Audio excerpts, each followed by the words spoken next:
আসসালামু আলাইকুম এভরিওয়ান, শুভ সকাল। আপনারা সবাই কেমন আছেন?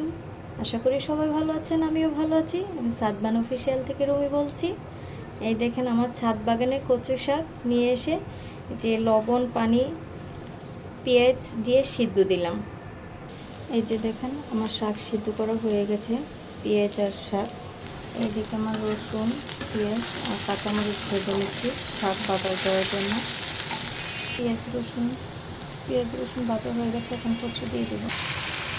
এখন আমি একটু লবণ দিয়ে নেব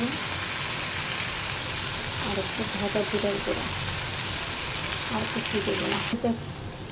দেখুন আমার কচু শাক রান্না করা হয়ে গেছে। এর মধ্যে কিছুই দেয়নি, শুধু লবণ আর একটু ভাজা জিরার ফাঁকি দিয়েছে। আপনারা ইচ্ছা করলে দিতে পারেন, নাও দিতে পারেন, এটা অপশনাল। আমার ভালো লাগে তাই আমি দিয়েছি। আর পেঁয়াজ রসুনের ব্যাপারটা আপনারা কম বাড়িয়ে দিতে পারেন, কোনো সমস্যা নেই। আমি একটু বেশি খাই, এই জন্য আমি বেশি করে দিয়েছি। একদম অর্গানিক, ফরমালিন মুক্ত ছাদ বাগানের শাক। এইভাবে আপনারা রান্না করে খেয়ে দেখতে পারেন, অনেক ভালো লাগবে। যদি ভিডিওটি ভালো লাগে লাইক দেবেন, শেয়ার করবেন, সাবস্ক্রাইব করবেন। সবাই আমার পরিবারের জন্য, আমার জন্য দোয়া করবেন।